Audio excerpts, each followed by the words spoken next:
मनसेच्या गोटातून मनसेचे नगरसेवक यशवंत किल्लेदार यांच्यावर आता पक्षानं एक नवी जबाबदारी दिलेली आहे। मुंबई महापालिकेतील मनसे नगरसेवकांच्या गटनेतेपदी त्यांची नियुक्ती करण्यात आली आहे आणि मनसे अध्यक्ष राज ठाकरेंच्या शिवतीर्थ निवासस्थानी झालेल्या बैठकीमध्ये पक्षाचे सर्व नवनिर्वाचित नगरसेवक उपस्थित होते।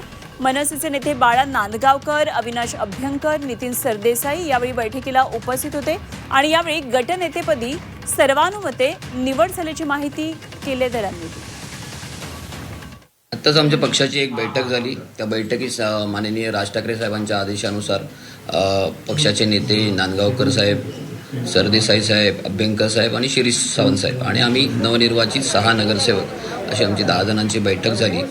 माननीय राज ठाकरे साहेबांनी दिलेल्या जे काही आदेश होते त्याप्रमाणे आम्ही गट जो स्थापन करायचा असतो त्याची जी प्रक्रिया आहे, त्याचे जे ठराव करावे लागतात ते सगळे पूर्ण केलेले आहेत आणि त्या ठरावामध्ये सर्वानुमते माझी गटनेता म्हणून निवडही पक्षाने केलेली आहे राजसाहेबांच्या आदेशानुसार।